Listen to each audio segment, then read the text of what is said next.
빨리 걷는 사람과 느리게 걷는 사람 중에 누가 더 오래 살 가능성이 높을까? 연구에 따르면 두 그룹 간 기대 수명 차이는 15년일 수 있다. 사람들은 나이가 들면서 다른 사람보다 더 오래 살고 더 느리게 늙기를 바라기 때문에 장수라는 주제는 항상 많은 관심을 끌어왔습니다.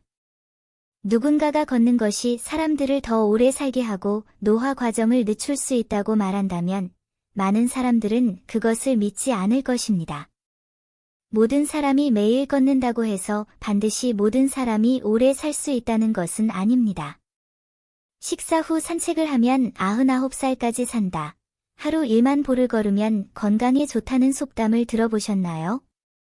걷기는 실제로 신체에 이점을 가져다 줄 수 있습니다. 신체가 건강하면 기대 수명이 자연스럽게 증가합니다. 세계보건기구도 걷기를 최고의 장수 운동이라고 부릅니다.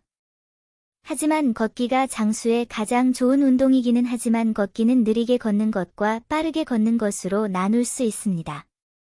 그렇다면 빠르게 걷는 사람과 느리게 걷는 사람 중 누가 더 오래 살 가능성이 높을까요?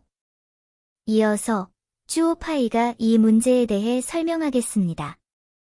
1. 연구에 따르면 빠르게 걷는 사람들이 느리게 걷는 사람들보다 더 오래 산다고 합니다. 영국의 레스터 대학에서 후속 조사를 한 결과 빠른 걷기와 기대 수명 사이에 상관관계가 있음을 발견했습니다. 이 연구는 50세 정도의 47만 5천 명을 대상으로 10년 동안 진행되었습니다. 보행 습관과 사망률에 대한 통계 분석을 통해 빠르게 걷는 남성의 추정 수명은 85.2에서 86.8년인 반면 느리게 걷는 남성의 추정 수명은 64.8년인 것으로 나타났습니다. 빠르게 걷는 여성의 추정 평균 수명은 86.7에서 87.8년인 반면 느리게 걷는 여성의 추정 수명은 72.4년입니다. 이러한 통계적 결과를 통해 우리는 빠르게 걷는 남성은 느리게 걷는 남성보다 20년 더 오래 살 수 있고 빠르게 걷는 여성은 느리게 걷는 여성보다 15년 더 오래 살 수 있다는 것을 알 수 있습니다. 간단히 말해서 빨리 걷는 사람들이 느리게 걷는 사람들보다 더 오래 산다.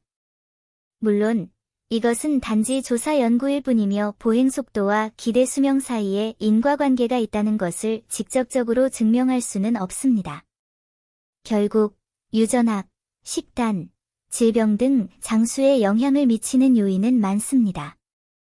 하지만 이 연구를 통해 우리는 걷는 속도가 어느 정도 우리 건강에 영향을 미칠 수 있다는 것을 알 수 있습니다.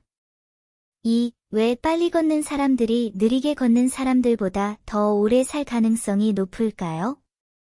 과학자들은 인간 DNA의 텔로미어가 인간의 수명에 영향을 미칠 수 있으며 텔로미어가 더 빨리 짧아질수록 수명이 짧아진다고 지적합니다.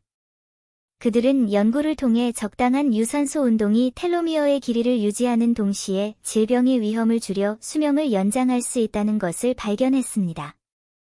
느린 걷기에 비해 빠른 걷기는 강도와 빈도가 더 높고 더 많은 에너지를 소모하며 다양한 신체 기능을 더 많이 운동시킵니다.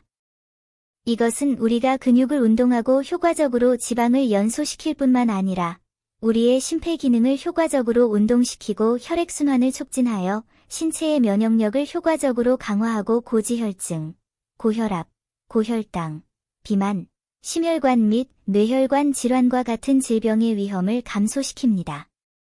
많은 사람들은 빠른 걷기가 신체를 강화하는 데 도움이 될 수 있다고 믿지 않을 수 있으므로 몇 가지 데이터를 살펴보겠습니다. 영국 케임브리지 대학의 한 연구에 따르면 하루 20분 동안 빠른 걸음으로 걷는 것은 일반인의 조기 사망 가능성을 3분의 1까지 줄일 수 있다고 합니다. 미국 심장협회 저널에 발표된 연구도 하루 10분 동안 빠른 걸음으로 걷는 것만으로도 노인의 심장병 위험을 효과적으로 줄일 수 있다고 지적했습니다. 게다가 영국에서 진행된 연구에 따르면 하루 1.6km 동안 빠른 걸음으로 걷는 것, 분당 100에서 120걸음의 강도, 은 전립선암과 대장암 및 기타 암을 효과적으로 예방할 수 있다고 합니다. 빠른 걷기에 비해 느린 걷기의 빈도와 강도는 너무 낮아 근육 운동, 심폐 기능 향상, 에너지 소모가 전혀 불가능합니다. 간단히 말해서 느린 걷기는 땀을 흘리지 않고 얼굴이 붉어지지 않으며 심장이 빨리 뛰지 않으며 운동 효과가 전혀 없습니다. 1만 걸음을 걷는다고 해도 신체가 하는 운동은 제한적이며 오히려 다리 관절을 다치게 할 뿐입니다. 따라서 만보를 천천히 걷는 것보다 10분 동안 빠르게 걷는 것이 더 낫습니다. 빠른 걷기는 우리 몸을 운동하는 데 더 유익하며 우리 몸의 모든 기능을 효과적으로 운동할 수 있어 면역력을 효과적으로 강화하고 질병 위험을 줄일 수 있습니다. 3. 어떤 종류의 걷기가 빠른 걷기로 간주되나요? 빠른 걸음걸이가 이렇게 좋은 효과가 있는데 빠른 걸음걸이를 어떻게 해야 할지 모르겠어요? 사실 당신이 빨리 걷는지 아닌지 판단하는 것은 매우 간단합니다. 우리는 종종 서둘러 걷는 사람을 빠른 걸음걸이로 묘사하고 우리는 종종 느리고 여유롭게 걷는 사람을 느린 걸음걸이로 묘사합니다. 물론 더 정확하게 말해서 빠른 걷기의 기준은 걷는 빈도와 진폭입니다. 일반적으로 걷는 빈도는 분당 90에서 120걸음에 이르러야 하며 걷는 진폭은 각 걸음의 거리가 약 65cm 정도로 큰 보폭으로 간주됩니다. 또한 걷는 빈도와 걷는 진폭에 따라 최소 10분 이상 걷는 것이 좋으며 30분에서 1시간 걷는 것이 가장 좋습니다. 운동 후 신체는 약간 땀을 흘리고 근육은 약간 아프고 심박수는 상당히 빨라지고 호흡은 더 빨라집니다. 그러면 빠른 걷기의 표준을 충족하고 운동 효과를 얻습니다. 4. 빠른 걷기는 좋지만 모든 사람에게 적합한 것은 아닙니다. 세 그룹의 사람들이 주의해야 합니다. 이제 우리는 모두 빠른 걷기가 건강에 많은 이점이 있다는 것을 알고 있으며 빠른 걷기는 조깅보다 강도가 낮고 더 수용 가능합니다. 그러나 빠른 걷기는 모든 사람에게 적합하지 않으며 어떤 사람들은 빠른 걷기에 적합하지 않습니다. 특히 다음 세 그룹의 사람들은 주의해야 합니다. 관절염 환자. 빠른 걷기의 강도는 조깅만큼 높지 않지만 관절에 비교적 강렬한 운동이기도 합니다. 빠른 걷기 중 관절 운동 빈도가 비교적 빨라 무릎 관절, 발목 관절 및 기타 부위의 모세혈관 확장을 쉽게 일으킬 수 있으며 심지어 모세혈관 파열과 관절 부종을 일으켜 관절 불편 증상을 악화시키고 뚜렷한 통증과 불편함을 유발할 수 있습니다. 심혈관계 질환 및 뇌혈관계 질환을 앓고 있는 사람. 빠른 걷기는 심박수를 높이고 혈액순환을 증가시킬 수 있습니다. 또한 운동 중에 땀을 흘리기 쉽고 이는 혈액의 수분량을 쉽게 줄이고 혈액 점도를 증가시켜 심장이나 뇌로의 혈액 공급이 부족해질 수 있습니다. 따라서 심혈관 및 뇌혈관 질환을 앓고 있는 사람들의 경우 체내에 죽상경화반이 존재하면 혈관색전증이 쉽게 발생하고 이로 인해 뇌색전증 및 심장색전증의 위험이 커집니다. 노약자 및 허약자. 노약자에게는 휴식이 가장 중요합니다. 과도한 움직임은 기와 혈액을 쉽게 고갈시켜 현기증, 호흡곤란, 숨가쁨, 피로와 같은 불편함을 유발할 수 있으며 이는 건강에 더욱 해롭습니다.